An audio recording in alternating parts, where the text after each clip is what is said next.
allowed to mouth. Yo, this Trump can, yeah. I do. I just think that was very representing Cheryl Bennett, one of the governor's accusers, released a statement tonight that said, in part, the governor has made clear that he will continue his fight to state power, caring not at all about the people he has cursed and the consequences of his actions. It is time for the assembly to act. It is an affront to the women who came forward to, and to survivors everywhere. Similar to what you were just saying, your sentiment. Now, she says that the assembly needs to act now. They're my rights. I think that, you know, I personally feel like... Fuck you, Trump can. Interesting. There's a lot of experts that have said that we don't need this, you know, kind of in the Senate, and you write the impeachment articles, the trials in the Senate, etc. But I think that right now what is happening is that there's a judiciary committee that is doing an investigation to try to figure out what should go into the articles of impeachment. You know, we know that this is a process that might take, you know, maybe till the end of the month, or you know, or what we said, Dean had said in his statement. And so, you know, I think that it's really important that we move quickly. I agree with what Charlotte Bennett said. I think that if we don't move quickly, you know, New Yorkers will suffer. And Andrew Cuomo does not care about New Yorkers. He only cares about Andrew Cuomo. He never cared about New York. He always only cared about Andrew. This is why he withheld information from the legislature, lied about nursing home deaths, uses his staff to write his book, and then sexually harass women. It's always about Andrew. And right now we are facing eviction crisis. We're facing a pandemic. We are facing, you know, huge amounts of need in New York right now, as we are still facing the pandemic. And our governor is focused on himself. Yeah. You know, I just want to clarify. You said that you were a survivor of assault, right? Yes. Okay. So the governor is accused of harassment at this point. There's no assault allegation. With that said, though, it leads into the next question. Several members of the assembly said that they were particularly disturbed by the allegation involving the governor inappropriately touching the state trooper on his security detail. Were you surprised that his attorneys left that alone today, Assembly person? I was very surprised, because that was one of the things that was, first off, new information, and also the most disturbing piece in some of the report that came out, because, you know, we saw a lot of the you know, a lot of these stories that came out. We saw 9 of them come out in the Attorney General's report came out, and I think the detail and the fact that this was a person who, I mean, she was there to protect his life, and he was there to ruin and threaten hers. I can see. Listen, I can see that this is personal for you, and it's very close to home. And I really respect and admire you for coming and sharing the truth and for being honest. Thank you, Assembly Person New. Thank you so much. Thank you for having the discussion. Be well. A Trump ally within the DOJ makes up all sorts of things, right? All to try to keep him in office. You've got to hear the claims that he is making. Excellent. Toyota's national sales event is on now. Right now, buy a spacious Highlander up to 8 and take $750 cash back. It all ends September 7th. Toyota, let's go places. USAA is made for the safe pilots. Like Let me do the work. can come to a stop with barely a bomb. With USAA Safe Pilot, when you drive safe, you can save up 30% on your auto insurance. USAA, what you're made of, we're made for. Get a quote today. The American sitcom is how we... There you call me Bobo. I ain't no damn Bobo Fett. The middle class, the 1%. Membership is currently at capacity. History of the sitcom, tomorrow night at 9 on CNN. If you have moderate to severe psoriasis, little things can become your big moment. That's why there's Otezla. Otezla is not a cream. It's a pill that treats plaque psoriasis differently. With Otezla, 75% clear skin is achievable. Don't use if you're allergic to Otezla. It may cause severe diarrhea, nausea, or vomiting. Otezla is You're a grown-ass man, nigga. risk of depression. Tell your doctor if you have a history of depression or suicidal thoughts, or if these feelings develop. Some people taking Otezla reported weight loss. Your doctor should monitor your weight and may stop treatment. Upper respiratory tract infection and headache may occur. Tell your doctor about your medicines and if you're pregnant or planning to be. Otezla, show more of you. Our mission here at CNN, the news comes first. You really work as hard as you can, getting the facts. It is critically important. To our viewers in the United States and around the world, welcome to the Situation Room. We have breaking.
Why didn't you blow up the truck, bro?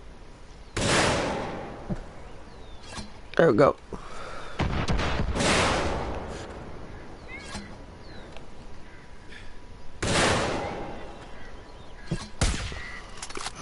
Stop making them run.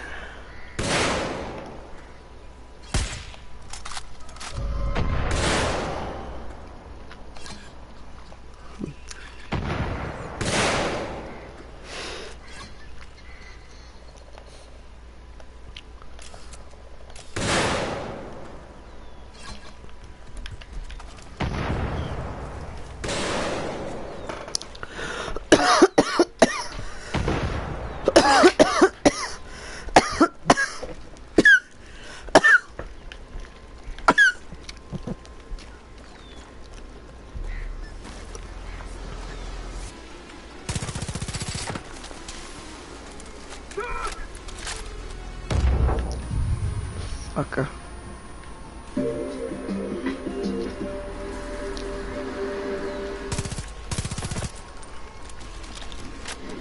A big development on the links that Trump and his allies went to in order to overturn the 2020 election, and it's hitting a head-spinning new low. Wait till you hear this. Sources are telling CNN that the Trump ally and former Justice Department official Jeffrey Clark told top brass at the DOJ that he had information that China used special thermometers to change election results. Yep. So joining me now is Matthew Dowd, former chief strategist for President George W. Bush. He's the author of, I know, Matthew. He's the author of the new book, Revelations on the River, available for pre-order now. I mean, it just gets more absurd by the moment. Matthew, good evening to you. The absurdities that were being pushed by Trump loyalists and the DOJ, I mean, they're really frightening. It's another and just a growing list of efforts by the former president and his allies to undermine the election, and no matter how you slice it, they were clearly plotting a coup. Yeah, this wasn't a spontaneous sort of emotional response that where passions got too high and then it resulted in some crazy behavior. This was a concerted effort. And I would say it's not only undermine the election. All I could say is only press 1, bruh. Only press X1. Constitutional form of government. And this nigga weird as fuck. Shit you don't need to tell me. You would say is bizarre and crazy if it wasn't so dangerous and detrimental, and we're still suffering from it. I think the destructiveness to our system is we're still feeling, and I think we're going to continue to feel for a long time. So I put him in the same category as somebody like Benedict Arnold, a traitor to the country, and I put him in the same exact category of somebody like Benedict Arnold, who tried to sort of defeat our system of government. He's the same one to me. Well, Matthew, the threat Never leave a man behind. Assault on voting rights, to GOP whitewashing of January 6th, to the big lie. It really shows just how fragile our democracy is. We talk about that all the time, and we're still at risk of losing it. Last night I said it's a fine democracy if you can keep it. Yeah, you know, I always thought democracy is not a given; it's a gift. And democracy takes work and takes respect of others, and it takes the idea that all men and women are created equal. All of these things established that weren't perfect when we started, and the leaders weren't perfect, but always sort of step by step to get there. I mean, today is the anniversary of the Voting Rights Act of 1965, which came 100 years after the amendments to give African Americans the right to vote. It took 100 years of shoving to get to where we were within the 1960s on the Voting Rights Act. So we have to constantly push this, but there is no guarantee that our democracy survives. It is totally dependent on citizen action and citizen holding leaders accountable for their actions. And when that stops, that's when democracies are in trouble. Well, how is the president doing, President Biden doing? He's calling out the threat on our... Hush up, Mom. But what do you think of his efforts to confront it? Is it enough? Well, I've said for a while, and I think you and I have had this conversation, I don't think it's enough. I mean, I think President Biden's heart's in the right place, and I think he's made moves. But I often think about LBJ, actually, again, on the Voting Rights Act anniversary. LBJ wouldn't have done that unless he had been pushed and pushed and pushed by Martin Luther King and all the other civil rights leaders. Remember, it took the Selma to Montgomery march just months before signing of that act for it to even move it. And so I think Joe Biden's a good person, but I think Joe Biden still believes in a system that no longer exists, which is that you have a equal, trustworthy partner on the other side of the aisle. I don't think that exists anymore with the Republican Party. And so I think that, like the Texas legislators who went up there, like many of the folks around the country, many people are pushing the president is inclined to be as I said, good people to do the right thing because fuck the bliss. Damn. Sources are telling CNN that the... What's wrong with you, bro? I'm trying to shoot shit. Into January 6th is weighing whether to pursue logs from the Trump White House on the day of the riot. Are you worried about what we'll learn if they get the record? Well, I'm a huge believer in transparency. I don't think our government, through both Democrats and Republicans, has been as transparent as it needs to be. I see no reason why laws shouldn't be done that day. Somebody comes in, somebody has a meeting, it should be filed openly, given to the press, given to the general public. We should be much more transparent and much more open in our governmental systems, especially in this day and age of technology.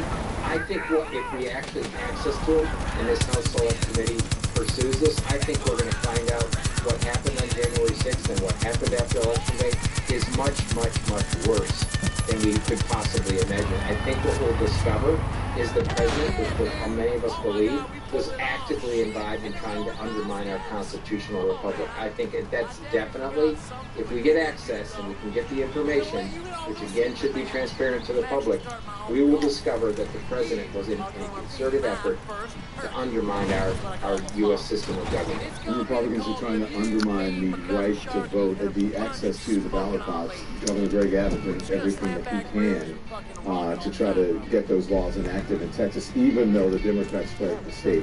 Some of them. We'll see what happens. We'll talk to you right after the break. We'll talk about that after that. Thanks. 2 peas in a goddamn Rampage is wrestling unleashed. Rampage is where we settle the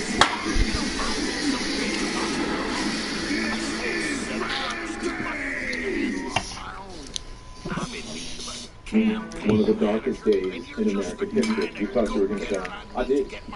It's up to our elected officials to rise to the task. This is the beginning. There's a lot of work to be done. Weeknights at 10 on CNN. Managing type 2 diabetes? You're on it. Staying active and eating right? Yep, on it there too. You may think you're doing all you can to manage type 2 diabetes and heart disease. But But could your medication do more to Nah, that nigga staying right with you. reduce the risk of cardiovascular death for adults who also have known heart disease? So it can help save your life from a heart attack or stroke. And Jardiance lowers A1C. Jardiance can cause serious side effects, including dehydration, genital yeast or urinary tract infections, and sudden kidney problems. Ketoacidosis is a serious side effect that may be fatal. A rare but life-threatening bacterial infection in the skin of the perineum could occur. Stop taking Jardiance and call your doctor right away if you have symptoms of this bacterial infection, ketoacidosis, or an allergic reaction. And don't take it if you're on dialysis or have severe kidney problems. Taking Jardiance with a sulfonylurea or insulin may cause low blood sugar. Lower A1C and lower risk of a fatal heart attack? On it with Jardiance. Ask your doctor about Jardiance. Does scrubbing grease and food feel like a workout? Scrub less with Dawn Platinum. Its superior formula breaks down and removes up to 99% of tough grease and food residue faster, so you can scrub less. Dawn Platinum is also a go-to grease cleaner for your sink, your kitchen, and to pre-treat grease on laundry. Dawn's even gentle enough to clean wildlife. Tackle grease wherever it shows up. Dawn Platinum. Scrub less, save more with Dawn. Sometimes you might not feel ready for the moment. With Roman at your side, We got this. you can take care of erectile dysfunction discreetly. Huh? So that you're ready. Roman ready.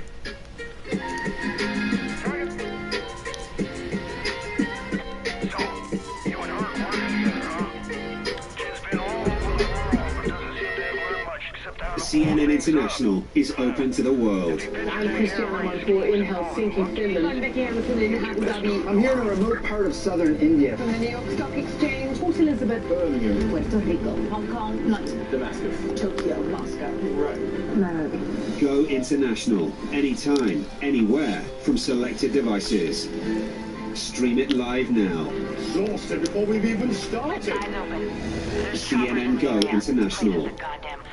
So many questions about what is the federal government doing. Do you get the anger that is out here? How concerned are you about the front line? You don't believe that there's a racial divide here. Looking back, as president, did you tell the story of race in America? No, you didn't. All the places I've been and all the things I've seen, all the people I've talked to, I carry with me. They're part of what I do every night right here, holding the powerful accountable, keeping them honest. AC 360, weeknights at 8, only on CNN. While you watch this, companies will make 720,000 pounds of plastic. Only 9% gets recycled, no matter how much you put in your bin. At Grove, we believe our industry needs to change. That's why we're creating plastic-free products designed to keep your home clean and help solve the plastic crisis. And by 2025, everything Grove makes and sells will be 100% plastic-free. Choose your free starter set today at Grove.com.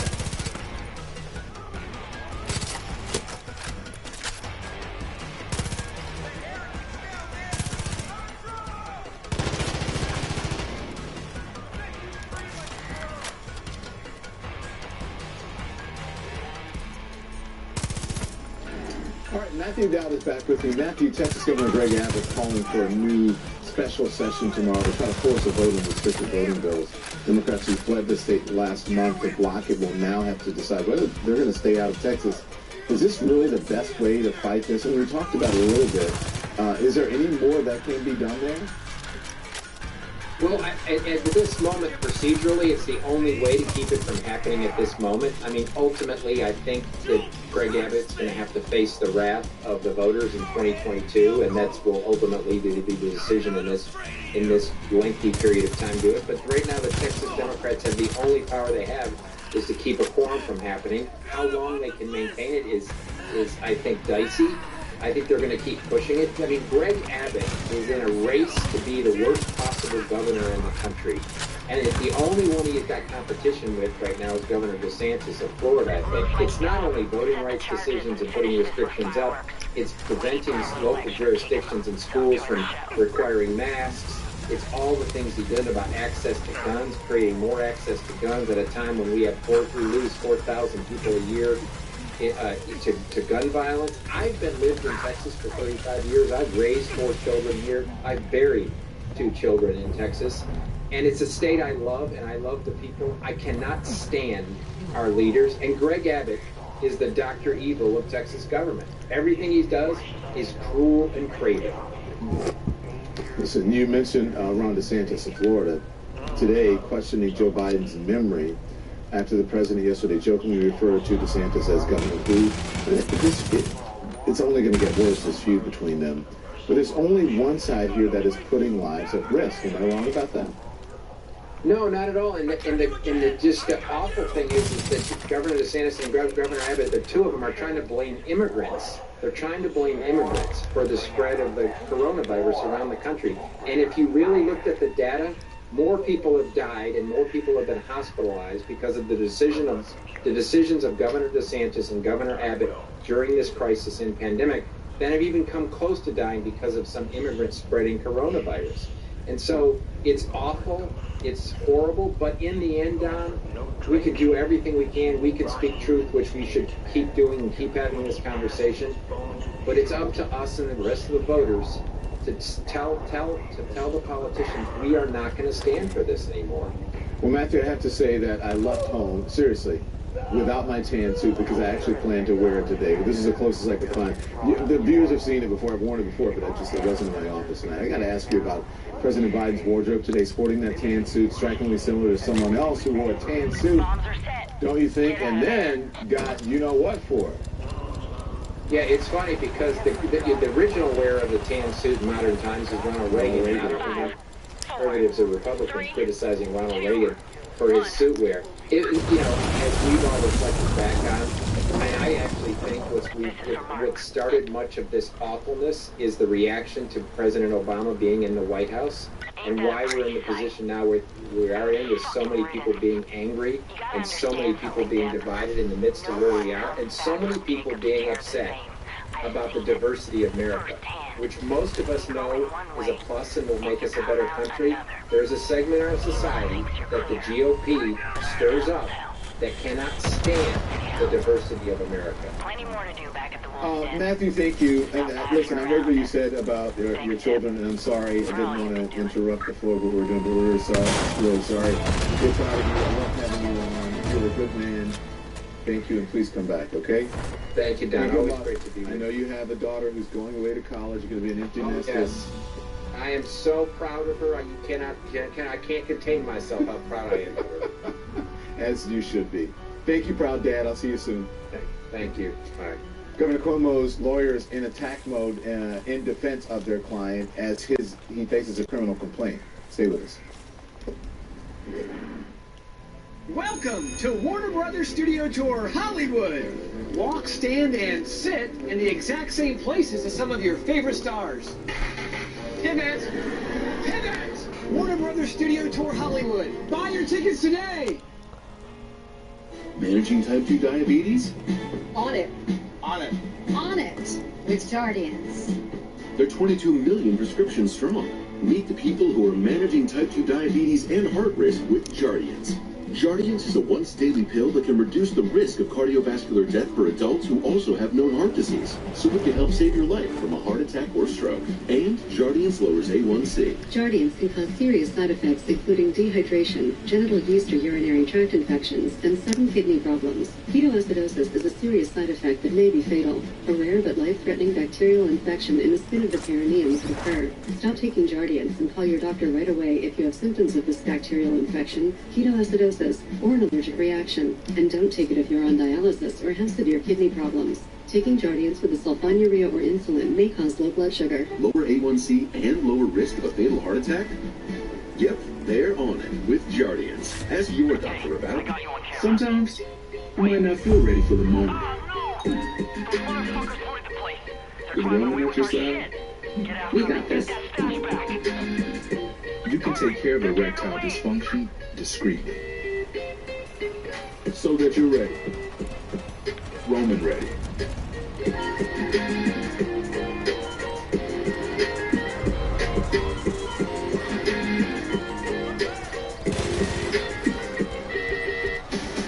The Suicide Squad from the director of Guardians of the Galaxy.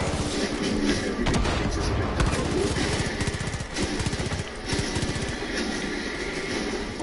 The Suicide Squad. sweetie. That's my son, Noah. And that? We call that the green light effect. Greenlight's the debit card for kids, with an app that teaches them how to earn and manage money. Now Noah's saving more than he's spending. Join more than 3 million parents and kids at greenlightcard.com. Think organic groceries are too expensive? So do we.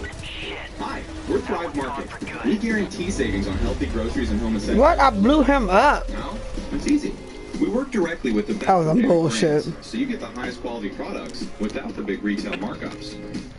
Shop everything from pantry essentials to sustainable meat and seafood to non-toxic cleaning, and save up to 30% on your favorite products. Oh shit! I forgot to charge this bitch. First time. First time. I watch. Okay, I might have to play a little longer. Felix and Mr. Beeks. Well, Credit Karma can show us how to improve our credit scores for free. Maybe we can get a bigger place. With more space for the kids, Grandpa, Lucky, and Felix. Don't forget Mr. Beeks. From free credit scores to home loans and everything in between. Credit Karma. Download the app today.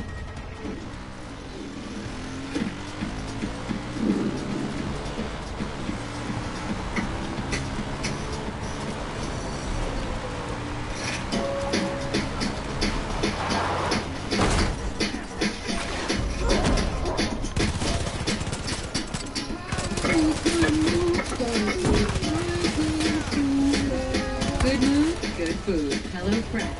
Use code VOD14 for up to 14 free meals.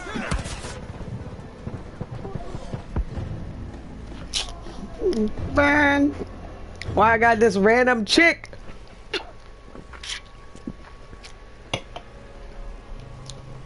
Can't leave her like that, bro. She about to get burned, bro. Come on, man.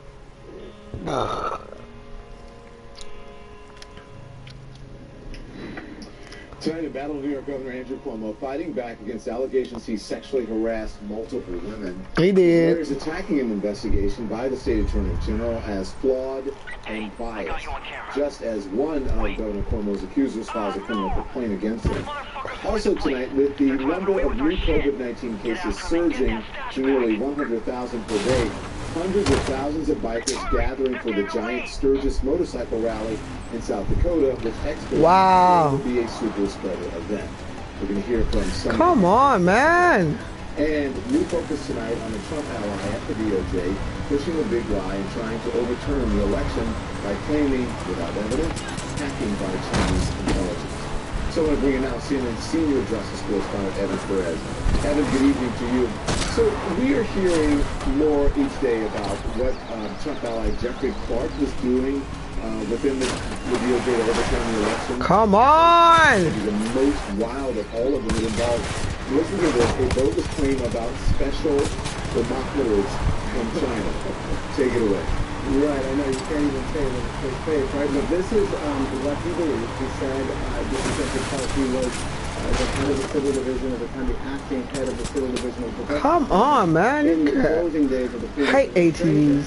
And he said that he had this shit was shit. from his own secret sources that said that the Chinese intelligence had some kind of special phenomenon that they could use to alter. That'll go much better, but it's they don't. But he asked his superior to the Justice Department, those it was the acting Attorney General, God, the Deputy Attorney General at the time, for permission to get a special high-level classified briefing. Thank God, there was another one. Intelligence to try to check this out. He went over for that briefing down around the turn of the year, and was told that the intelligence showed that there was no such thing. There was no evidence that there was foreign interference that altered the vote for something that, of course, we've known.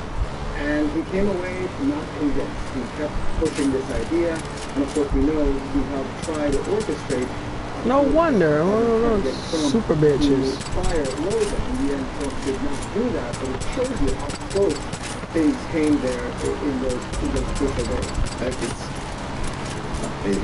It's just everything. Fucking super bitch.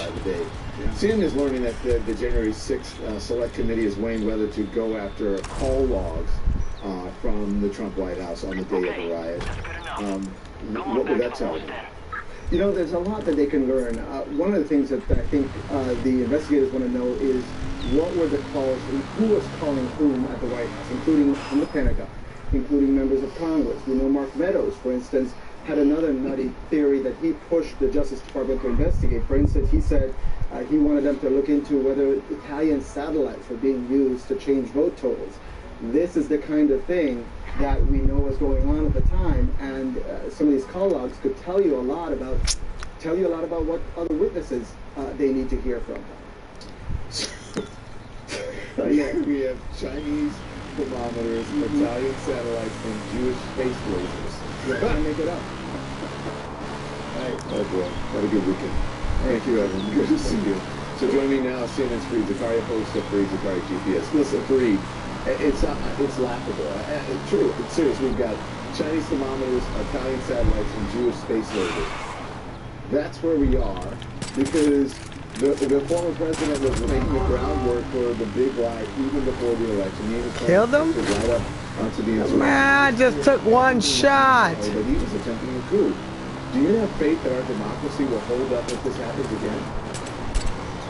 I think you're touching on the most worrying part about the Trump legacy, which is the post-truth society that he has built. You know, Trump recognized that what he needed to be able to do was manipulate the truth, manipulate the message.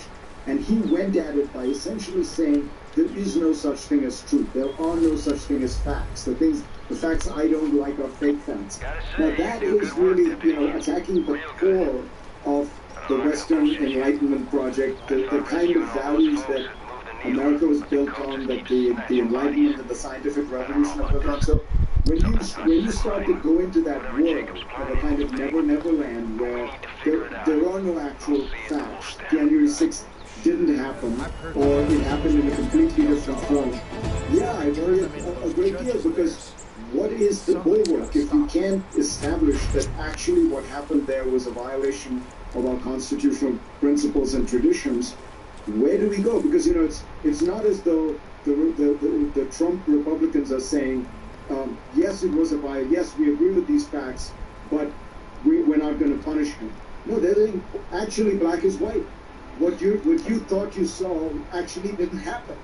It's the most bizarre head fake, you know, that I can imagine. But you know what I've been saying, what I've noticed over these last couple of years, Fareed, and you know, maybe this is beyond our pay grade. I'm not a psychologist or psychiatrist, but that what it has done to people's psyche and really their mentality, the way that they think differently. I wonder if in a way it's somehow rewired people's brains to believe in lies, or just to be able to create their own reality to fit what they wanted to fit. Because I can't explain just the absurdity of it all, and just the lack of people being more to any sort of truth.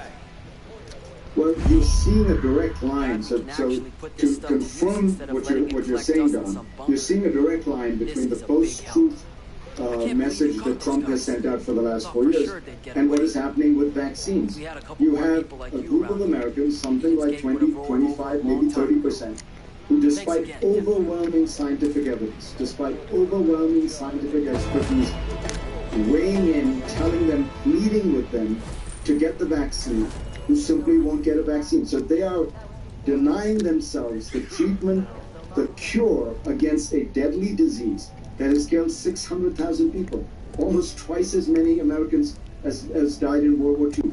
They are denying themselves the cure for that because they have come to believe this series of falsehoods, lies, myths, conspiracy theories. So it's a pretty powerful belief system that makes you do things that are actually going to harm your own health. Yeah. And your own well-being. I mean, it's like, this isn't really true, but I want it to be true, so I'm going to grab it to try to shape it into, or make it into my own reality. It's bizarre. But look, the former president and his allies didn't really care about truth, right? They were intent on weaponizing parts of the government to build up a false reality and then stay in power. What is it going to take to restore the damage from all of that, or can we do it? Are we too far gone? It's it's a great question, Don, and it's one, I don't really have a good answer, but I do think that when we confront problems like this issue of vaccination, I think we have to stop trying to coddle people who are simply willfully denying facts and truth and science. Have you been watching my show? You're not going to be able to persuade them. You have to get done. You have to start making it very, very difficult for people to be around in a country where they're spreading a disease or they're potentially spreading a disease, right? I mean, look at what Macron did in France. Despite all the protests, vaccination rates have surged in France because he just said, look, life is going to be tough for people who refuse to do this. Fareed, I hope you've been watching the show, because I've been saying that over and over every single night, that at that point, some people are just not convincible. You can't convince them. And you have to put your focus on the people who are actually doing the right thing and protecting the people who are playing by the rules and are getting vaccinated and are actually helping their fellow man and themselves. Look, you did the most, to the extent one can persuade, you did the most extraordinary thing in getting that person who had not gotten vaccinated, got COVID, and then from his hospital bed is sending a message through you to tell people to get vaccinated.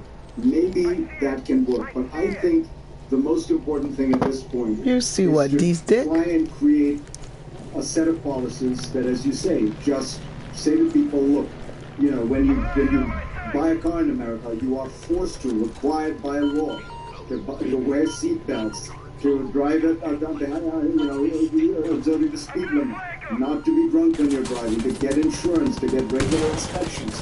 We mandate vaccines, for goodness sakes. No kid can go to public school in America without getting a whole slew of vaccines. Bitch. This is part of your responsibility as a citizen in a free society. Well, it's just interesting. It's like, what is it going to be in a vaccine passport? I mean, would you call it? Lip-tard, as you call them. I mean, certain things in society, you have to have a license, or you have to go through clear certain hoops for it. That's how. You call your car inspection sticker an inspection passport. Guess what?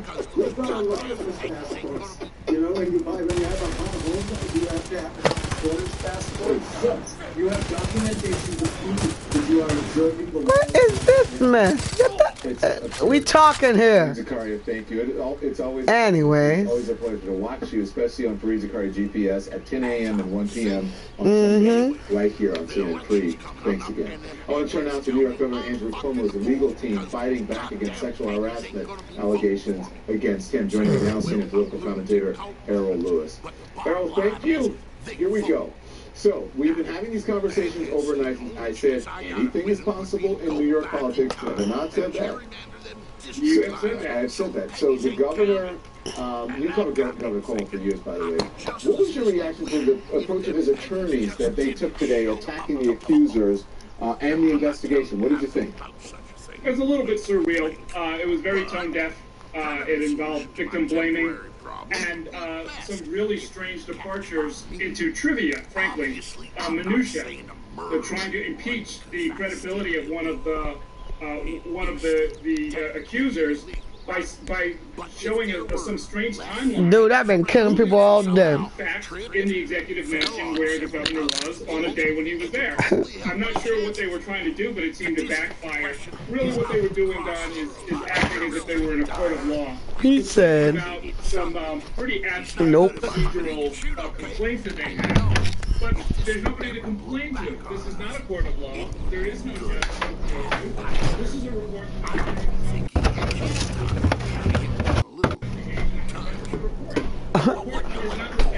You fucked up, bro. Like a true Trumpkin. Fucking Trumpkin, bro. They signaled really that they're going to fight in every way possible. Make hope great again. That's kind of where we are right now. So is it for, but you said they're acting as if they're in a court of law, but is this, I think in many ways, about the court of public opinion, no? Because he's trying to stay in office. Make hope great again. Your words that these attacks on the victims or whatever, this strategy will backfire. Why are you saying that? Yes. Well, listen, we're in a different place than we were even 5 years ago, let alone 10 or 20. core Democrats in New York will not put up with women being attacked. In order to refute the 11 separate allegations by 11 women who are in completely different positions, in many cases don't know each other, he's going to have to come up with 11 different nefarious motives that all of these women independently enacted and rolls up to try and sort of use against the governor for some odd purpose. It's just not very plausible. And I don't think most New Yorkers are going to think that that's what happened, that 11 separate political plots by 11 different women were all concocted at great cost to them, by the way, in many cases, and that it was all made up. Well, let me jump in. Let me jump in here, because I'm going to put up the polls here. Before I put the polls up, because you said majority of New Yorkers. Look, quite honestly, I have heard people say, well, you know, I don't think it was that bad, or I don't think he should resign, or I'm sure you've heard that. You're out and about. Okay. Speak with people. Yeah. So what do you think? Even that, I've heard that even in, let's put the polls up. So the quantitative poll shows that the majority of New Yorkers all across the party think that he should resign, but that, you know, again, he is defiant. So what do you think of that? The folks who say, nope, shouldn't resign because we don't know who else is going to go. You heard all of it. Yeah, I've heard it. There are people who are making what is, in my opinion, an immoral argument, saying that this is a good governor. He helped us get through COVID. Almost all of him our lives. He's a really good public servant. Therefore what? Therefore, 11 women should put up with harassment and have their personal dignity and their careers derailed or turned into like a plaything for somebody who's engaged in predatory behavior. They should, quote, take one for the team or something like that. It just doesn't make sense. It's not a moral argument. The reality is the law specifies, and I think a custom now, an evolving custom in New York and around the country, is that people's personal dignity does matter. That not being harassed in the workplace is important. And that it's just as important as doing a good job as the leader of the state. And so those two things are actually not incompatible. It doesn't have to be one or the other. He could be a really good governor who did some really crummy things to some women for which he's going to be expected to pay the price. Yeah. So again, let's back to the court of public opinion today. You don't think he did himself any favors with that? I shouldn't say himself. His attorneys. Damn. Him any favors today? No. They left him worse than he was, to be honest, Don. If you didn't watch change the any thing, minds. Certainly didn't change any mind. Gave maybe some talking points to people who are already determined to defend the governor. We haven't seen any of them in public, but there are probably some people out there who voted for him and still think he's a pretty good guy and remember what a good job he's done over the years, and in particular during the COVID crisis. On the other hand, when asked direct questions, because it was a press conference, there were reporters who had some really simple questions, especially about the 11th accuser, the one that we never knew about before. Excuse me. The trooper who was on his personal detail and says that the rules were changed, that he met her briefly and then asked to have her on the personal detail, and that he did untoward things and touched her in a way that was sexual and suggestive and made all kinds of comments that she didn't like and she felt very uncomfortable about. So when asked about this, how could he have done this? The lawyer didn't really have any answers. What she said was, he met her briefly, he liked the fact that she made eye contact and was assertive, and then he did all of these things to get her on his personal detail. She basically ended up confirming what the accuser had said, which is that after a very brief meeting, the governor went out of his way to put this woman, to change the rules, long-standing rules, to put this woman on his personal detail. They did not do him any favors with that. Hey, I got a quick question if you can answer quickly. I'm not sure. I'm maybe setting you up here. Sorry if I'm doing that. The other thing that I'm hearing is, and I'm sure you as well, the legacy. There's, you know, the political legacy of the Cuomo family.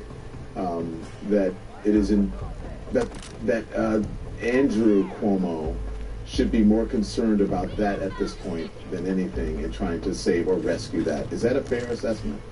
It is a fair assessment. There are a lot of veterans who of the Mario Cuomo and Andrew Cuomo administration who are part of a larger political family who are shaking their heads. They're devastated by this. They're saying that this will affect the legacy. And you've asked me each night, Don, what would it take for the governor to just walk away from all of this? And really the answer is his blood family, his real family, his brother, his mother, his sister, his daughters. If they come to him and say, listen, this is doing damage beyond just you, beyond just your attempt at a re-election, beyond even your legal problems. There's the question of what the Cuomos have meant to New York, and that's something we know that the governor takes very, very seriously. So where others have not been able to get through to him, that particular argument might resonate with him. Errol, fascinating conversation as always. We'll have you back. Errol Lewis, thank you, sir. And I see your tan suit, and I raise you an almost tan suit. Thank you very much. Hot time, brother. Gotta stay cool. Thank you very much. Is this the next super spreader event that you're looking at right here? Hundreds of thousands of people expected at South Dakota's Sturgis Motorcycle Rally this weekend. Hear what some of the bikers have to say. That's next. New customers get our best deals on all smartphones. That's right. But what if I'm already a customer? Oh, no problem. Hey, Camp. Yeah. Same deal. Yeah. It's kind of our thing. Oh, it's a great deal. What if I'm new to AT&T? Camp, can... Hey, but what about for existing customers? It's not complicated. With AT&T, everyone can ace back to school with our best deals on every smartphone, like the Samsung Galaxy S21 5G for business. Watch me. Watch me pirouette with style and grace. An open floor of inspiration. This is my place. 5 positions to start, leotard and tights. A story through movement, under music and lights. Straight and tall, they promised I'd stand. I'm a ballerina who twirls like the blades of a fan. Watch me. Innovative scoliosis treatment at Shriners Hospitals for Children. The most amazing care anywhere. At USAA, we can call too exclusive. If we only serve those who deserve to serve. All ranks, all branches, and their families. Yep, that is exclusive. We're calling that. Follow the evidence. It is the turning point in forensic history. People can lie. Forensic science. New back-to-back episodes of Forensic Files 2. Sundays at 10. Only on HLN. If you have moderate to severe psoriasis, little things can become your big moment. That's why there's Otezla. Otezla is not a cream. It's a pill that treats plaque psoriasis differently. With Otezla, 75% clear skin is achievable. Don't use if you're allergic to Otezla. It may cause severe diarrhea, nausea, or vomiting. Otezla is associated with an increased risk of depression. Tell your doctor if you have a history of depression or suicidal thoughts, or if these feelings develop. Some people taking Otezla reported weight loss. Your doctor should monitor your weight and may stop treatment. Upper respiratory tract infection and headache may occur. Tell your doctor about your medicines and if you're pregnant or planning to be. Otezla, show more of you. He's your brother and sister for the next few days. We're coming back, Johnny. In this life. Nope.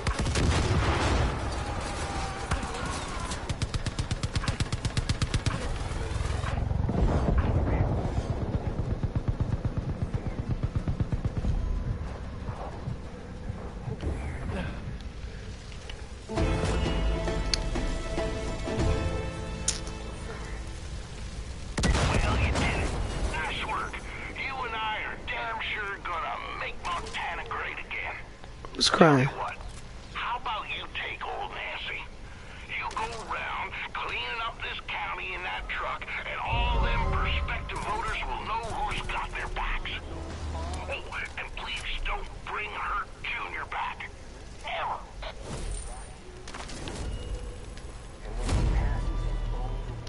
You managed to escape for a little bit, but whenever I want, I can have you back here with me.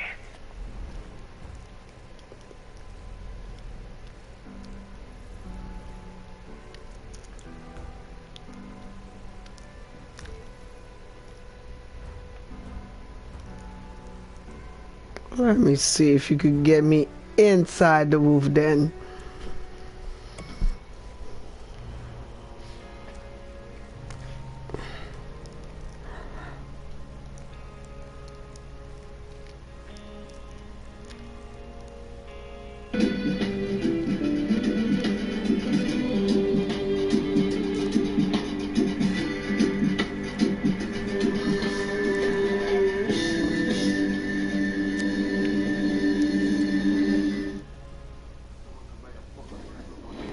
Starting today, an estimated 700,000 people are expected to gather in South Dakota for the annual Sturgis Motorcycle Rally. They're going to ride their bikes, attend concerts, and hang out in bars. While it sounds like a whole lot of fun, it really does. Health experts warn it's likely to be a COVID-19 super spreading event. The CDC traced more than 600 cases to last year's rally. But that's not stopping bikers from rolling into town. CNN's Adrian Broadus is there. It's a massive roar that encapsulates our entire valley here. A defiant roar, drowning any fears of a pandemic. You know what? I don't think about it. If it happens, you deal with it. I've never taken any vaccines since I was 6, so I'm good. Sturgis, a town of about 7,000, is home to the largest motorcycle rally in the world. And once again, despite the rising number of COVID cases, the pandemic won't keep an estimated 700,000 people away. If it were to cancel, that would have a massive ripple effect that would affect a lot of small business owners as well as a lot of individuals. About 460,000 people hailing from all corners of the U.S. attended last year's rally. In a recent study, CDC researchers said at least 463 primary cases, including one death, were reported within 2 weeks of the 10-day tradition. And another 186 were identified as secondary contact. Cases were reported as far as Florida and Maine. Are y'all concerned about COVID at all? I'm vaccinated. COVID? My wife stayed home. My wife stayed home because she has COVID right now. So she stayed home, yes. Yeah, I already had it. Are you concerned about COVID this year, the Delta? No. I had it already. I think that's good. I wouldn't be surprised if we have a super spreader event there. Dr. Shankar Kura with Monument Health fears a rise in cases and hospitalizations. You see this dumb shit right there? The rally start. There's no easy way to hold a mass gathering event. So the Sturgis rally, unfortunately, is unstoppable. I think the best way around would be to get more people vaccinated and to hope that everyone will wear a mask because we don't have mask mandates here. About 7 days worth of changes. But Carol and Mike Fellner aren't taking any chances. Carol is packing their bags. Our choice is to leave. We're still of the age where we can leave. We did not feel we had the choice to leave, last year, so we stocked up and we stayed home. As this couple escapes the constant rumble, others see Sturgis as an escape from COVID restrictions. But when everyone leaves again, the Fellners shut up. COVID will Because I think this one is the real thing. It's not just that it will spread here, it's going to spread far and wide. We do feel like the best solution for us in our stage of life is to leave, not be a part of it.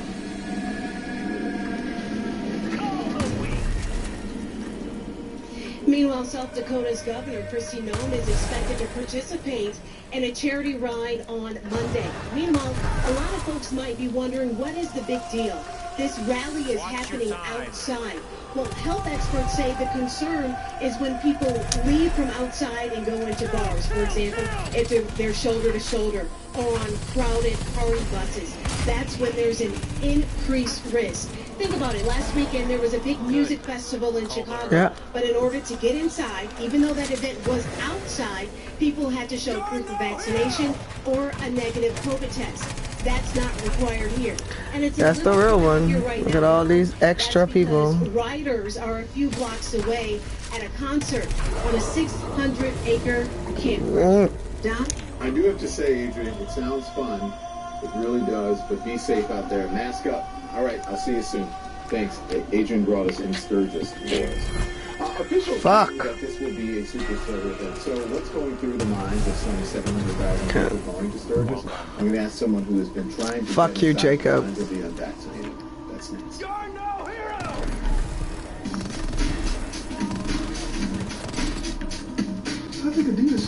And I want only you.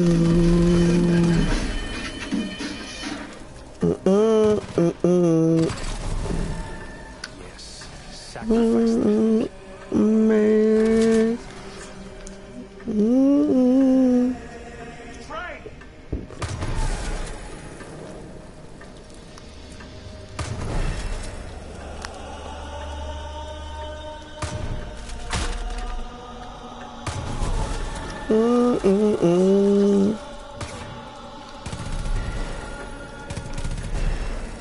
your purpose.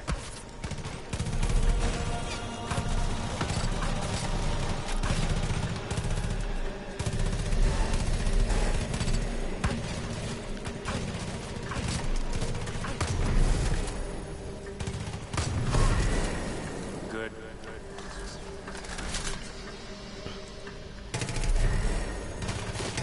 Train! Hunt! Kill! Sacrifice!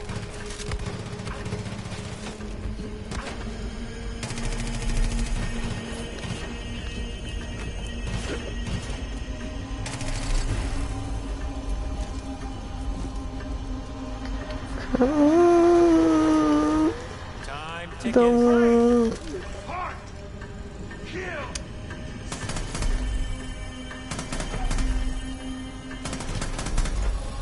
Not bad. Tick tock. Kill! Kill! Kill!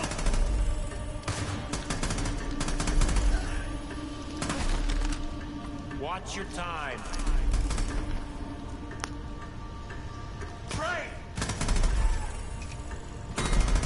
And I killed Eli.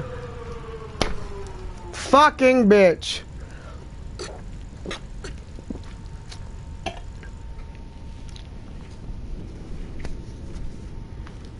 Only you could make this world.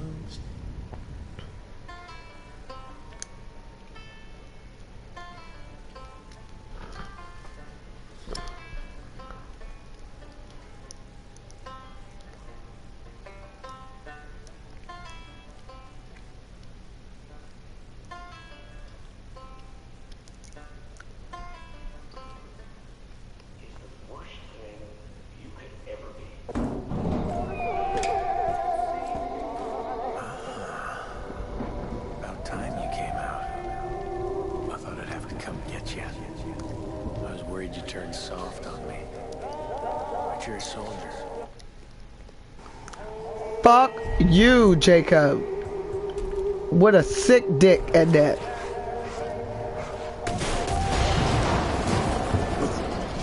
Don't cry about it. Fuck you, Jacob. Weak and selfish. You were. I gave him a chance to prove himself. All he had to do was hand over his whitetail. And save us all this trouble.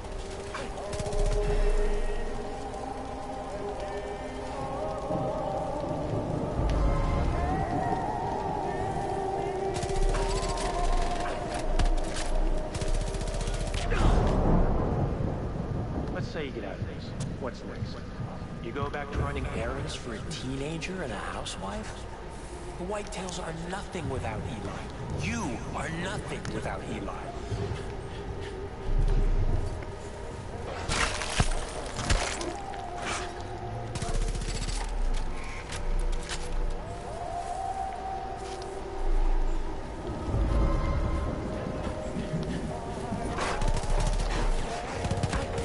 Don't fight it.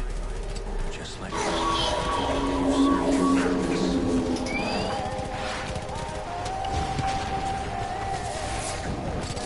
The U.S. hitting a vaccine milestone today. 50% of the population, more than 165 million people, now fully vaccinated according to the CDC. And more shots can't come soon enough as Delta tears through the unvaccinated population. Joining me now, public health expert Brian Castrucci. He is the president and CEO of the De Beaumont Foundation. Thank you, Brian. Appreciate you joining. John, thanks for having me. So I want to start by getting your reaction to what's happening in Sturgis. Yeah, you little bitch. You wish I would, don't you? All over the country, many likely unvaccinated. Do you think this is going to be a super spreader event? Yeah, I'm very concerned. The slogan this year for Sturgis is, we're spreading our wings, but I'm concerned they're going to be spreading a lot more than just their wings. And that this could be a real serious turn for our country. And when you look at the data that's come out about the Delta variant, this should be very concerning. And Governor Noem has said that there's a risk with everything that we do in life. These niggas just want to die and kill a bunch of people with them. We don't use that to justify. Fuck y'all if you ain't vaccinated. Fuck you. Or Fuck if you and I were sitting on a beach and there were sharks in the water, we wouldn't run in and say, well, life has risks. Don't want to be vaccinated. When you die, keep your punk ass at home. These big events have. You got to show, your vaccine Fucking card. stupid dogs, man. In many cases, you have to mask up and so on and so forth. But these are people who have, many of them, not all of them. I should say some of them, because I don't really know the exact percentage. Your mama's weak, bitch. Vaccine, we're not doing it. I'm not afraid of COVID. Listen, when I spoke with Frank Lance last night, Poster, and about a focus group that you did with 21 unvaccinated Americans about what would convince them to get the vaccine. One of the biggest movers for people was mandates for vaccines in order to go to places like restaurants and gyms. What else did you find? Well, I think it's time right now. We've done the education, we've done the messaging, and for a lot of people, it's just going to come down to a simple message, and that message is no. No, you can't get back to normal if you're unvaccinated. No, you can't go to your university or work or that sporting event you want to go to.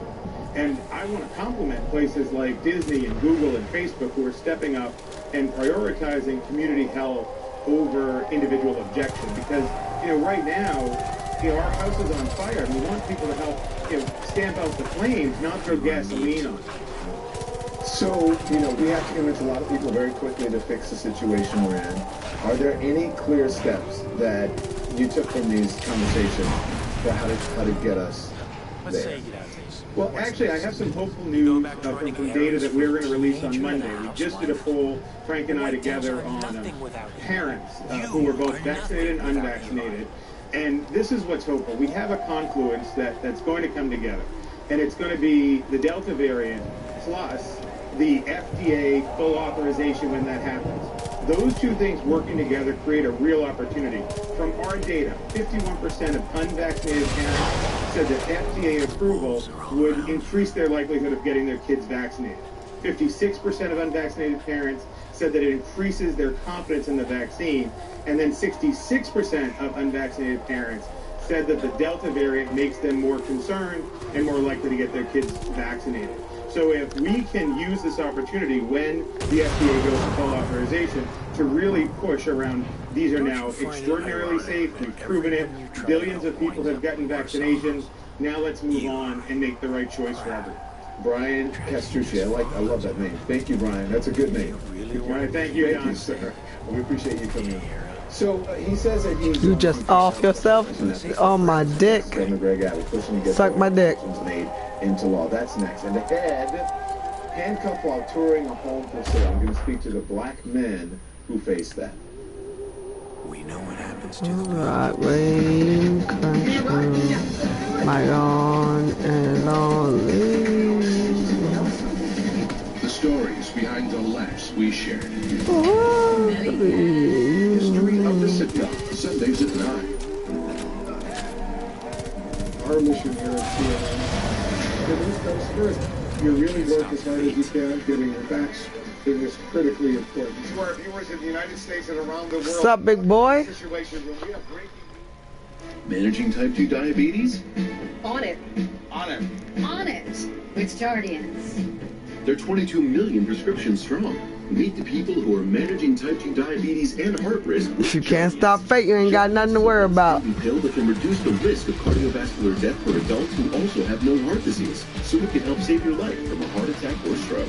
And Jardians lowers A1C. Jardians can cause serious side effects, including dehydration, genital abuse or urinary tract infections, and sudden kidney problems. Ketoacidosis is a serious side effect that may be fatal. A rare but life-threatening bacterial infection in the skin of the perineum could occur.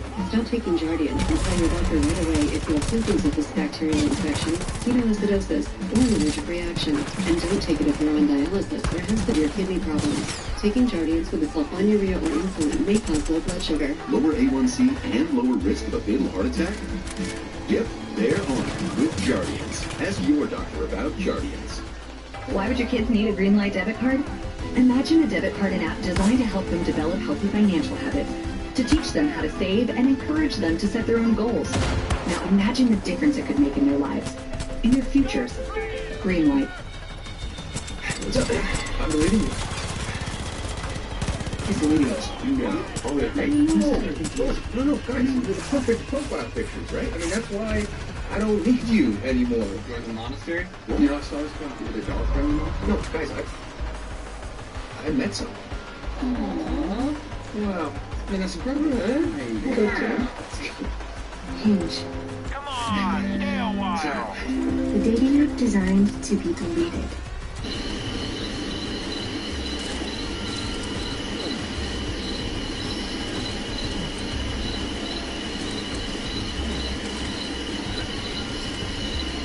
I just gotta kill you, my nigga. No, we good.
You can get alerts on every episode via the CNN app. I'll see you then.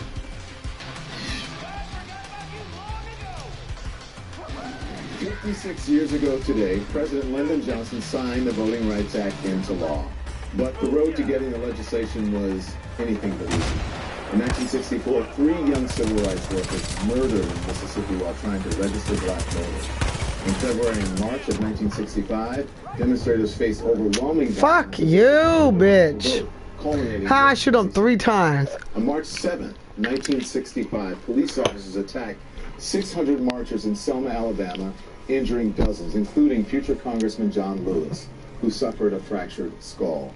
5 months later, Johnson signed the Voting Rights Act into law. But in 2013, the Supreme Court struck down key provisions. And in 2018, a report by a federal commission found new state laws made voting more difficult for black and brown people. Now the push for a new voting rights bill is at a boil. In Texas, restricted voting rights legislation led over 50 Democratic state lawmakers to leave for Washington, preventing a vote on the bill. But now Governor Greg Abbott's calling a second special session to force a vote. Joining me now, one of the Texas Democrats, State Representative Nicole Powell. Thank you, State Representative, for joining us. I appreciate it. Well, thank you, Don. Thank you for having me. I love the big Texas flag behind you as well. So listen, you successfully blocked restricted voting rights legislation in Texas for now. But in just a few minutes, the first special session ends, and Governor Abbott is already calling the second special session starting tomorrow afternoon. Voting rights is still on the agenda. So now what? Well, we knew this was going to happen. The governor has vowed to call special session after special session to get what he wants. In fact, he has used the more than 2,100 legislative employees as pawns in his game for power. So we know that he will stop it. No. Representative Collier. Okay. Representative Collier, her shot has frozen, her Skype is frozen. We will try to get her back. But again, those lawmakers, some of them are still in Washington. I'm not sure if they're going to continue to stay there, if they're going to rotate in and out. But the governor is finishing up one session, calling another special session to try to get this done. Okay, so we're going to take a break. We'll be back. We'll see what happens after this. We'll be right back. Only 9% of plastic is recycled, no matter how much we put in our recycling bins. And up to 24 billion pounds of it enters the ocean every year. GlowPro plastic-free household cleaners are designed to keep your home clean and solve the single-use plastic problem. Sustainably powerful for a healthy home and planet. Choose your free starter set today. Rampage is wrestling unleashed. Rampage is where we settle the score.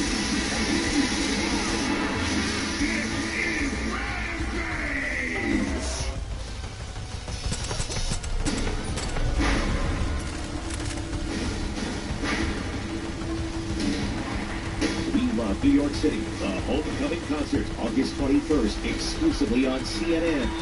Presented by Expedia.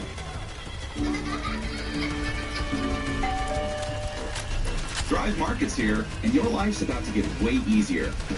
We save you tons on organic groceries, so you can get everything from pantry favorites to non-toxic cleaning essentials to sustainable meat and seafood. And without the big retail markups, you'll save up to 30% on the best products. We'll deliver what you need, so you can spend more on what matters. Join now and get $20 off your first order. I've made progress with my mental health. So when I started having unintentional body movements called tardive dyskinesia, I ignored them. But when the movements in my hands and feet started throwing me off at work, I finally had to say, it's not okay. It was time to talk to my doctor about Austedo. He said that Austedo would reduce TD movements in adults, while I continued with most of my mental health medications. Austedo can cause depression, suicidal thoughts, or actions in patients with Huntington's disease. Pay close attention to and call your doctor if you become depressed, have sudden changes in mood, behaviors, feelings, or have suicidal thoughts. Common side effects include inflammation of the nose and throat, insomnia, and sleepiness. Don't take Austedo if you have liver problems or taking aspirin, tetrabenazine, or methazine. Austedo may cause irregular or fast heartbeat, restlessness, movements mimicking Parkinson's disease, fever, stiff muscles, problems thinking, and sweating. Talk to your doctor about Austedo. It's time to treat TD. TD is not okay. Visit askforaustedo.com. For avocado, the work starts here. Our reputation is avocado green. We use everything green, 100% eco-friendly. The guys here take a lot of pride in the work that they do. The wood we get is responsibly harvested. 1% of all revenue is donated to environmental nonprofits. That's why we're all here. Shop now at avocadometrics.com.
Where's that damn jungle cat?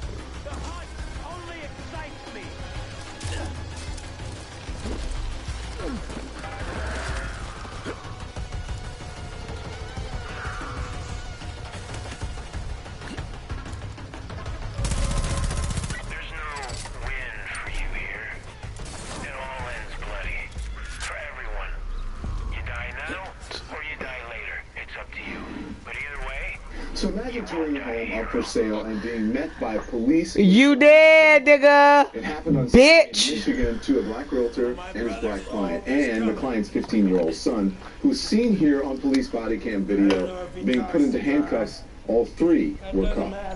Now, they say if they were white, it wouldn't have happened. Police say a white neighbor called 911 reporting a break-in after seeing the 3 men at the vacant home. This is dash cam video. It shows one of them leaving the house with his hands up. It turns out a different man was arrested at the home a week earlier for unlawful entry. The Wyoming, Michigan police are saying tonight in a statement, after a thorough internal review of the actions of each of our public safety officers who responded to this incident, we have concluded race played no role in our officers' treatment of the individuals who were briefly detained, and our officers responded appropriately. While it is unfortunate that innocent individuals were placed in handcuffs, our officers responded reasonably and according to department policy based on the information available to them at the time. Well, let's talk about this. Telling you now with their perspective, the prospective home buyer, Roy Thorne, his son Samuel, Eric Brown, the realtor, showing the home. Thank you all for joining.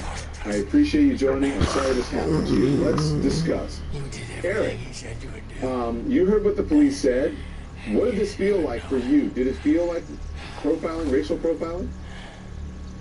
It did. Honestly, it did. In that moment, it certainly felt that way. It's difficult to justify that type of what I felt a tactical type response. There was a strategy there, and they were surrounding the home without our knowledge, and we weren't made aware of their presence. So yeah, for sure, it felt. I don't feel like a home that had been on the market for this length of time, with the number of showings, given the climate and activity in our market, that no one else had that type of or level of force or response respond. Yeah. Look, Roy, I'm glad you're here and you're healthy now, but you had to be worried that it wouldn't be the case while this was all happening. Yeah. I was worried. I was very worried initially when it all started. Not knowing that the officers were out there until I saw 2 officers outside the window on the side of the home after Sandy told me that the cops outside. He was downstairs and he came upstairs where Eric and I were. And once I saw the 2 officers with their guns drawn, and I saw them doing hand signals, signaling each other just around the house, and I noticed that, and one officer was heading to the back, and that's when I really got paranoid, because I knew once they surrounded the home, they were just preparing for a standoff, and so my instincts told me, we need to get out of here, we need to get to where they can see that we're not a threat. And, oh shit! Oops. I can't say that. Completely forgot what I was doing. I was worried, but I was just more concerned about getting my son out of that situation and getting us all out of there. So, yeah, I was scared. I'm just wondering, what were the handcuffs all? You guys walked out, you complied. I'm just wondering, was there a need for handcuffs? But,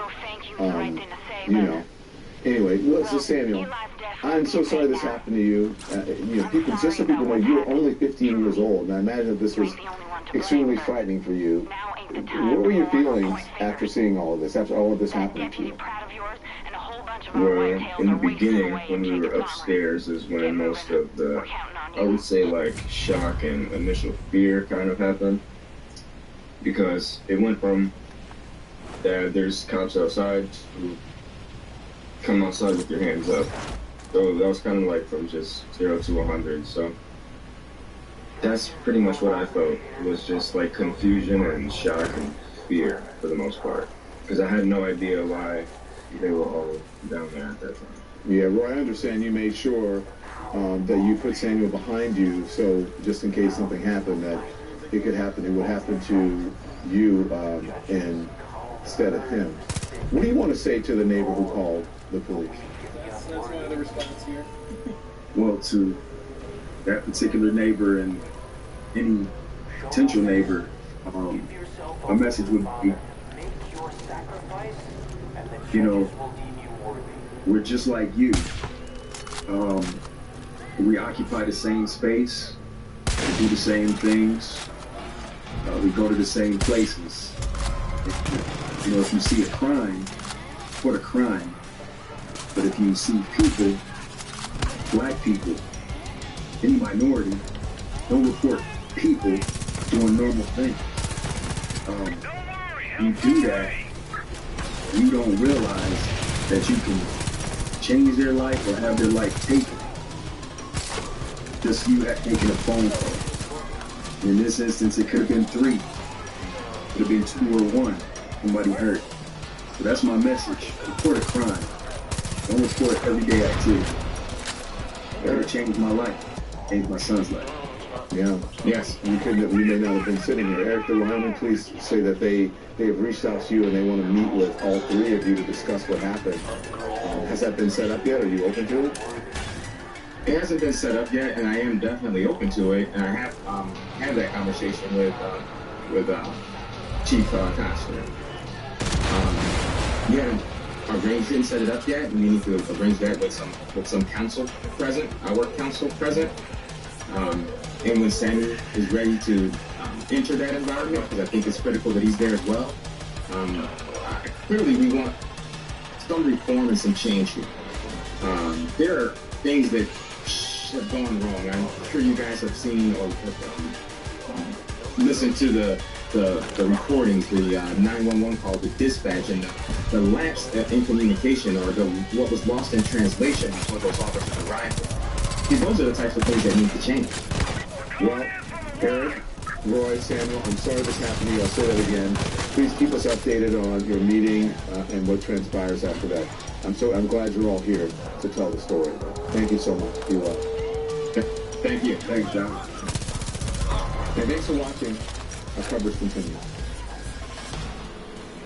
Welcome to Warner Brothers Studio Tour Hollywood. Walk, stand, and sit in the exact same places as some of your favorite stars.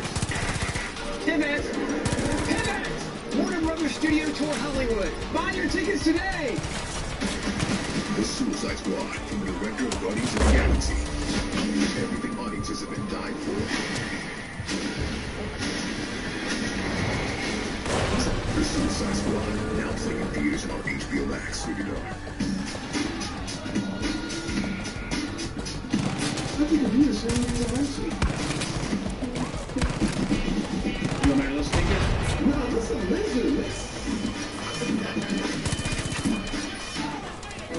Follow the evidence. It was a turning point in forensic history. Crack the case. People can lie. Forensic science cannot. New back-to-back episodes of Forensic Files 2. Sundays at 10. Only on HLN. We've got you taken care of, Sergeant Houston. Thank you. That was fast. One call to USAA got her tow, her claim paid, and even her grandpa's dog tax back. You're quote.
My damn lighter.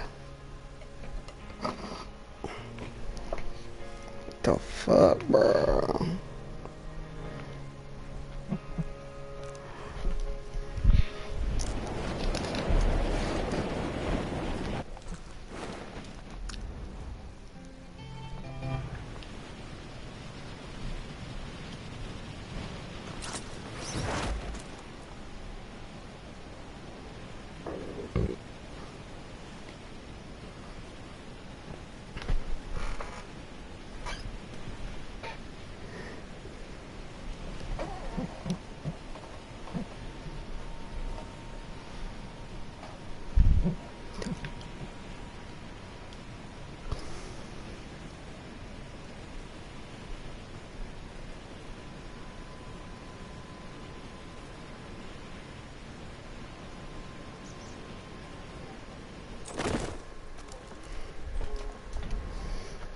cold. Where's my damn lighter, bruh?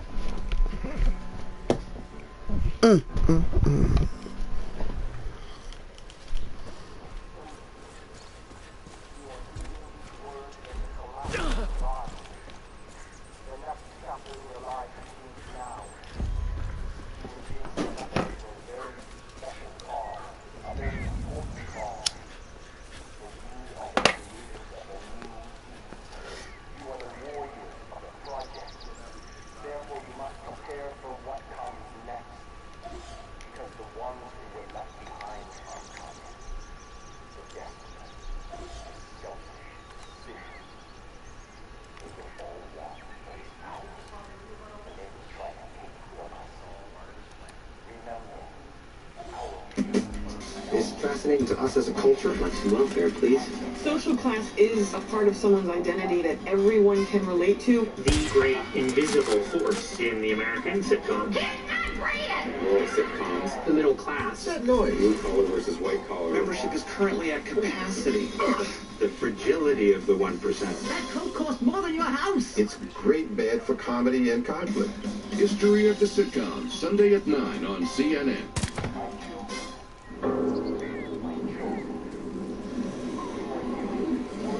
3,000 years. 6 epic conflicts. The most coveted city in the world. Jerusalem, city of faith and fury.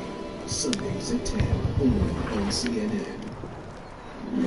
Good Friday evening to you. Anderson is off tonight on Jim Sciutto. We begin with a major and positive milestone for the country. As of tonight, more than 50% of the population is vaccinated against COVID. That is good, but it may not be keeping up with the pace of the Delta variant. We're running out of time. You're absolutely running out of time. That is the governor of the state whose population remains resistant to vaccines, West Virginia, today amping up the urgency.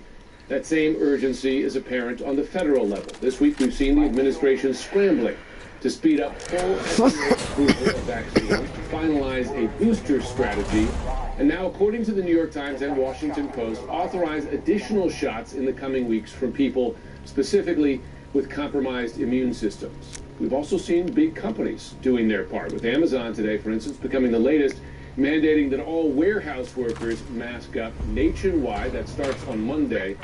And all across the country, city, county, and state governments have been doing the same. Today, New Jersey's governor ordered mask wearing for everyone, vaccinated or not, in all schools, public and private notably, from preschool through the 12th grade. Not so, however, in Texas or Florida, where governors not only oppose these measures, they've issued orders barring cities and counties from imposing them. Florida's Governor Ron DeSantis framed it today as preserving parents' freedom to choose what is best for their children. He did not mention the fact that Florida now leads the country in children hospitalized with severe infections from COVID. And though such numbers are harder to come by for Texas, the head pediatrician at Texas Children's Hospital in Houston tells CNN affiliate KTRK they have seen cases climb steeply, up 50% in just the past several days. That is part of the backdrop of today's decision by Houston school superintendent to propose a mask mandate in defiance of Texas's governor. This mask mandate would be for our students, staff, and visitors at all of our schools, buses, and facilities. Whether or not this holds, Texas schools are already at a Delta disadvantage. Under new state rules, they will not be required to do contact tracing even if a student gets the virus. The reasoning here, it just seems bizarre. Quoting now, the data from 2021 showing very low COVID-19 transmission rates in a classroom setting. In other words, they're basing policy for dealing with a new variant using numbers from before it was widespread here. And the federal health officials, all of the above is symptomatic. The places that are having the problem, the places that are having disease that is transmitted in the schools are the places that aren't taking the prevention strategies, the places that aren't masking. The places that you're seeing kids in the hospital, the footage of kids in the hospital are all places that are not taking mitigation strategies to keep our children safe. You heard her there. They're looking at the data. The places where the numbers are jumping are the places who are not taking these public health measures. Joining us now is the mayor of Houston, Sylvester Turner. Mayor, thanks so much for taking the time tonight. Thanks, Jim, for having me.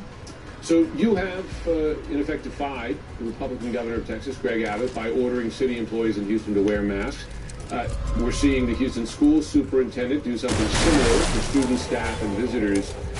Do you support that? Do you think masks should be mandated in Houston schools? I do support that. I do support the steps that the superintendent of the Houston Independent School District has taken, and hopefully the board will concur. They will debate and vote on that measure next week, and I do fully support it. Look, with respect to the city of Houston, our municipal employees, I've seen the number of cases rise dramatically over the last couple of weeks. As of today, I have 122 municipal workers who have gotten sick with the virus. There are 88 police officers in addition to that, and 40 firefighters who have come down with COVID-19. 3 of my police officers are in the hospital right now, and that number has increased dramatically over the last 2 weeks, and the numbers continue to rise. So to sit back and to do nothing and to watch the situation occur when there could be healthcare measures put in place that at the very minimum slow it down. We continue to encourage people to get the vaccine it's just not an acceptable thing to do. So I have a responsibility to protect the people in the city of Houston. Do whatever I can to do that. That of course, contradicts the Republican governor's position on this. Do you believe he will take additional steps to try to block the Houston school system from doing this? Well, Jim, that I don't know. Look, the focus that I'm taking is on the health and safety of the people in this city. The same thing applies for the superintendent. Look, we want to protect our children. School will be starting, sometime next week after next. And I think we need to employ every available tool we have to ensure that we have in-person learning and that our children, the teachers, and all of the support personnel receive the measures that they need to keep themselves safe.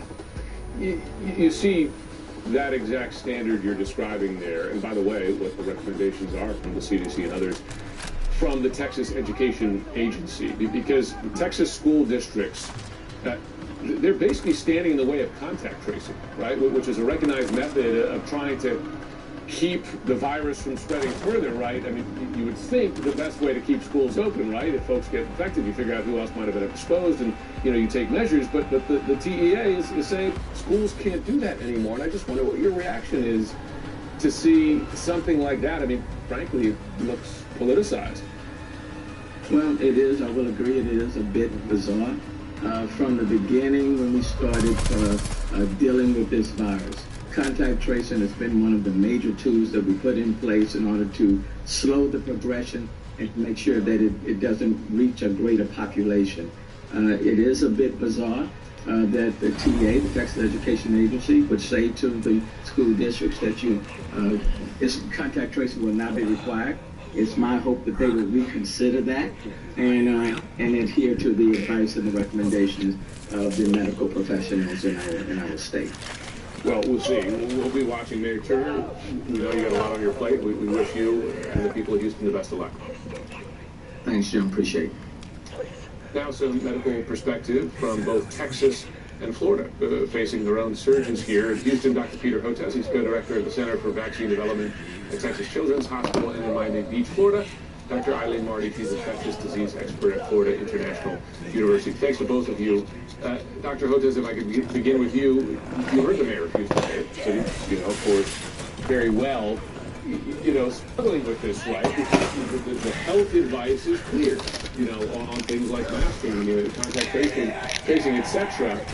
But now, even as the Delta variant is getting worse, you see even more of a pushback against these simple health measures. Tell us, as a medical professional, what impact that's having.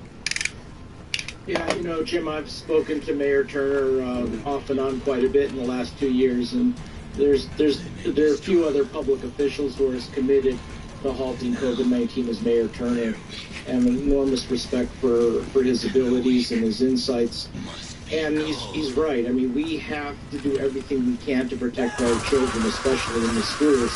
Look, we don't want to reproduce what we're already seeing in Louisiana and Mississippi. And like, dude, the bullets. We're starting to see large numbers. The bullets will be a great shit to have, bruh. Lots of kids going into pediatric intensive care units. And to me, that's the game changer. We've not seen kids pile into these pediatric ICUs across the South like we're seeing right now. We didn't see that nearly as much last summer, as far as I can tell. We don't want to reproduce that here. We have to give our kids every chance. And quite honestly, I would take it even a step further. Yes, mask mandates. I think we absolutely need vaccination mandates for our schools if we're really going to give our kids our best hook. So every kid over the age of 12 needs to be vaccinated in schools.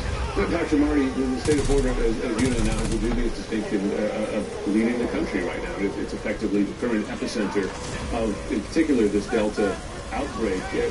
When we talk about children in particular, are you, like Dr. Hotez, seeing more cases?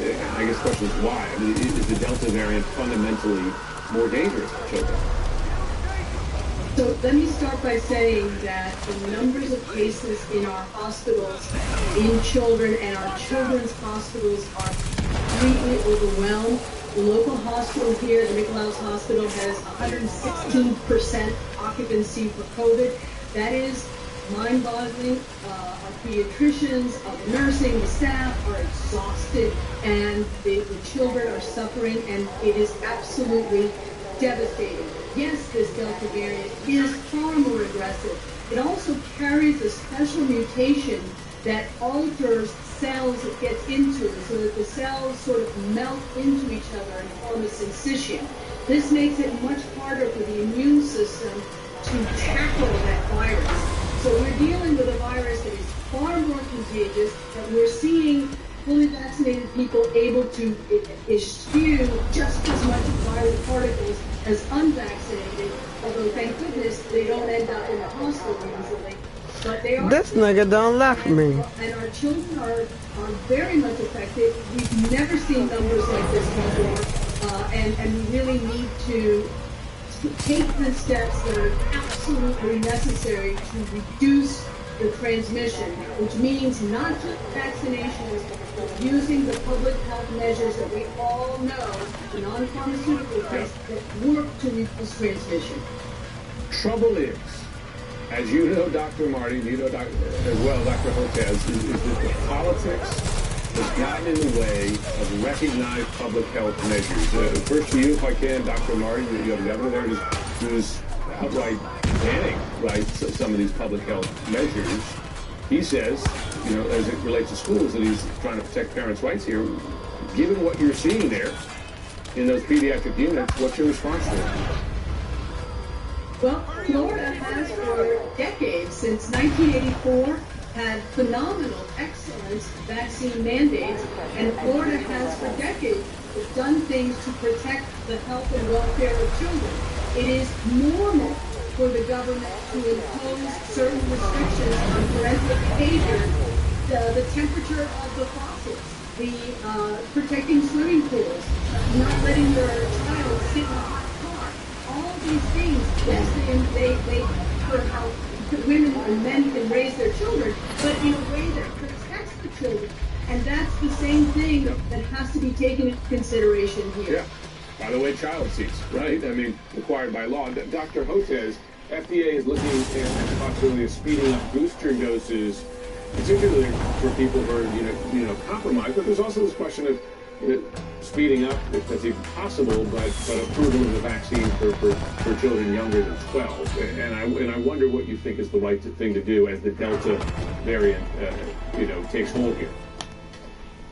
Yeah, I think we're not going to have approval for kids under 12 soon enough, and certainly during this early part of this massive surge we're seeing across the South. So we're going to have to get by with maximizing vaccinations among adults and adolescents. And by the way, if you do that, it has an extraordinary impact. If you notice, we're not seeing those big surges across the northern states if you can get all of the adults and adolescents vaccinated like they're doing. So that has to be a priority. And as you mentioned, the good news is we vaccinated half the U.S. population. The bad news is we've not vaccinated half the U.S. population. And about 35% of that is vaccine eligible. That has to be, and a lot of that is down here in the South.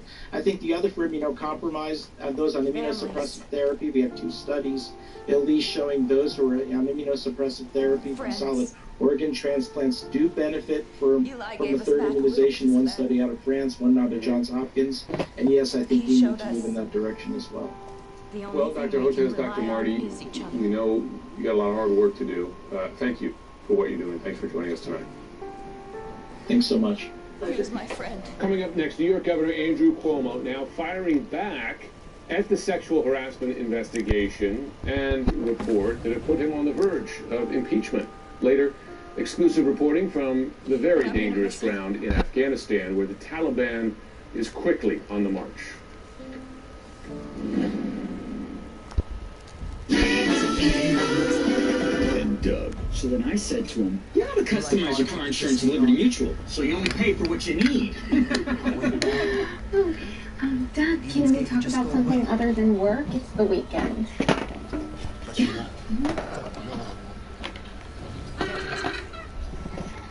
Hot dog or chicken? Only pay for what you need. Liberty, liberty, liberty, liberty. Here's your breakfast for the next few days.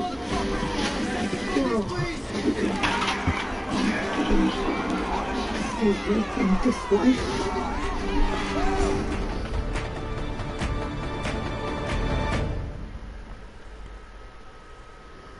Oh, fake crying.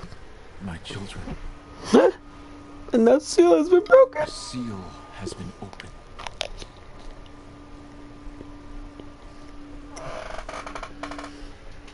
Brother Jacob was a fighter. He fought our parents. He fought the government. He fought me.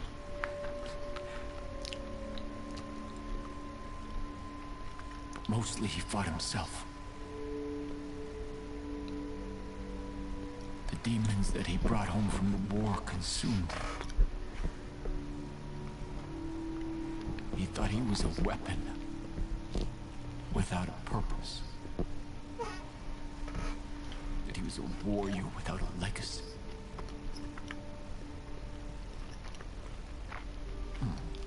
But look around you. You are his legacy. All of you willing to protect our family from the collapse. To purge the sinful from our home. And you will, my children. Cargills. You will purge the sinners from our home.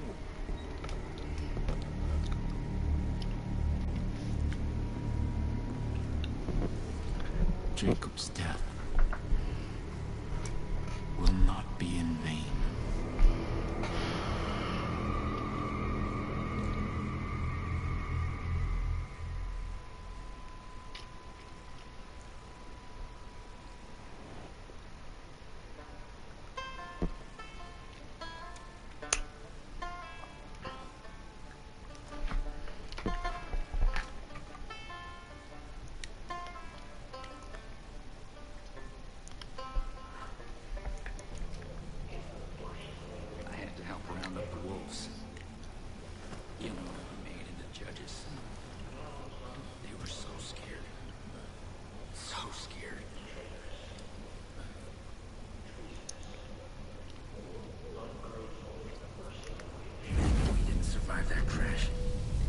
All this is purgatory.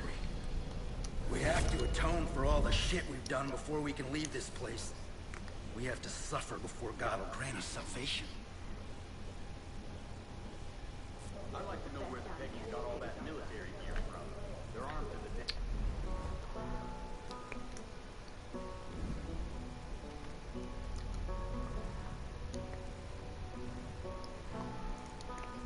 death.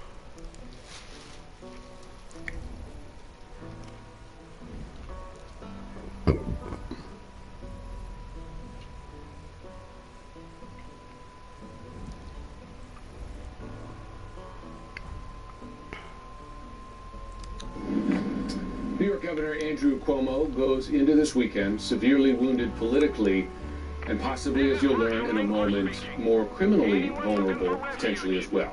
He also got to have his say through his attorneys on the allegations and evidence, 165 pages worth, against him. More now from CNN's Erica Hill. This investigation was conducted in a manner